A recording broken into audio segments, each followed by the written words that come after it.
I think it was Richard Taruskin who uses the phrase subtactile pulse that sort of animates Bach's music. It certainly, maybe the walking bass is that subtactile pulse, but that's how Bach's music seems to, there's something in common.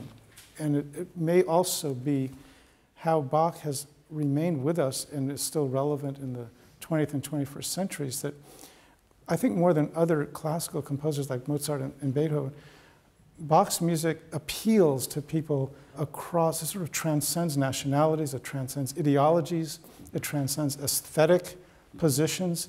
It's attractive to jazz musicians, it's attractive to rock and pop and fusion groups.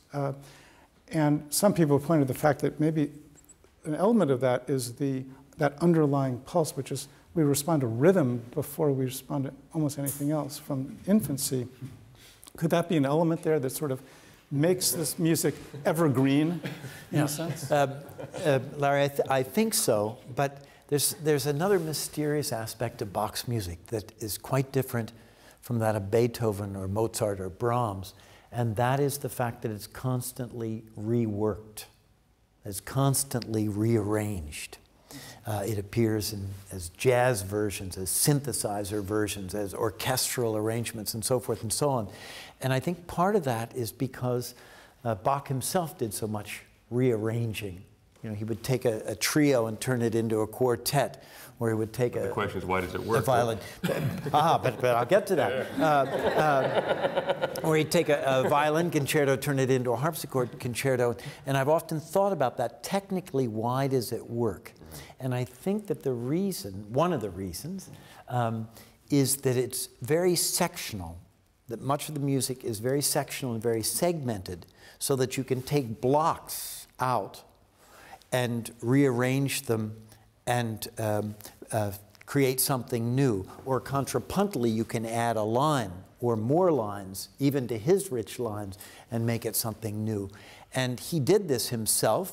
I mean, the Mass in B minor is a perfect example with these torsos that are now put in and rearranged to create something new. And so I've sometimes likened Bach's music to a big Lego set.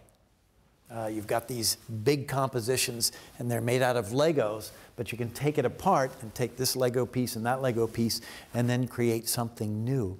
And I think that's one reason why it's different. You can't do that with Beethoven. You can't do it with Brahms. You can't do it with Mozart, but you can do it with Bach.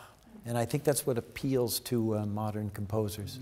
Maybe at the motivic level, why that is so appealing is that you're constantly getting, you can have entire pieces that are 6 minutes long where you're just exploring the same melodic idea over and over again, now in the soprano, now in the alto, now in the bass, now in another key, now in another instrument, so that there's almost infinite variety, but there's also this ferocious kind of unity.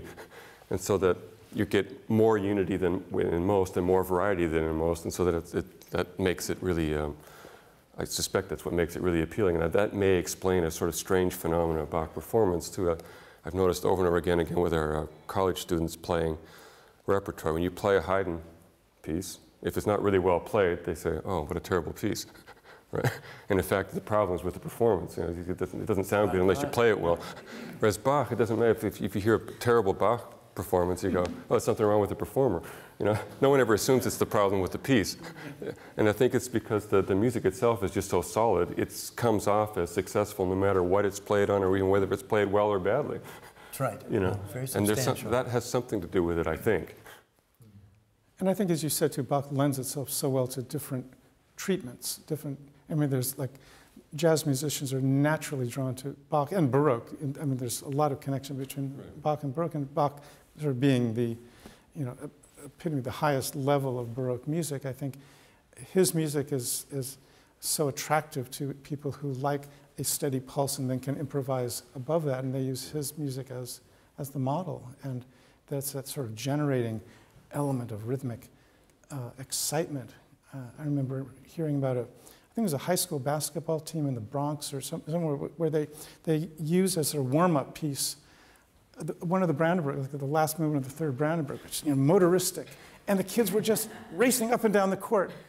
They wouldn't use Beethoven or Mozart to warm up, but they would use Bach. Like So consistently energizing. It's just that, you know, it's energy producing, and I think that has something to do with why it resonates with us today. I think also not just the energy, but possibly because his harmonic structure is so strong and so convincing that there's an underlying element of confidence. Pablo Casal said he would always get up, and the first thing he did in the morning would be to play a Bach prelude and fugue. And I must admit, sometimes when I'm down, when I'm feeling, you know, after a tough administrative day, every day. Quite often, I will go in and I'll play some Bach on the piano or the harpsichord, because it isn't just a pleasure to play it. There's something reassuring. There's something so confident about the music, about the structure. And when you play it, it does rub off on you. You feel better, and you feel things are back in order. Bettman said that Bach's music puts in order what life cannot. Mm-hmm. And I think that there's that aspect, sometimes subliminal, sometimes on the surface in the B minor Mass, but it's always there. And that order can provide solace, because and that's why so many people ask for Bach at memorial services. And Stephen Jobs requested Yo-Yo Ma to play, you know, saraband, the same saraband from the cello suite the Ma played for his father's death. You know, Stephen Jobs wanted it for his, and it has as you said, a kind of a sense of order that makes us feel better about ourselves, perhaps. That's what Yo-Yo Ma played after September 11th in New York, too. Exactly. Same saraband, Right. It sort of unites. There's the universality of it. It unites people when they need to come together to hear. They played the cello suites at the dedication of the 9/11 memorial in New York. Yeah. And I know Jobs, when he was introducing the iPod and the iPad, what did he choose to introduce to the public? Bach.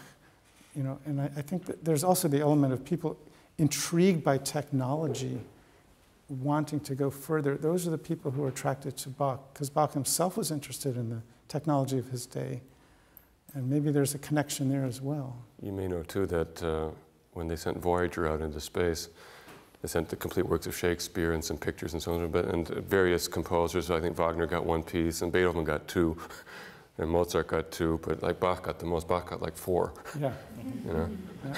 Hope they're enjoying it. Yeah. Hope they can figure out how to play the LP play. Yes.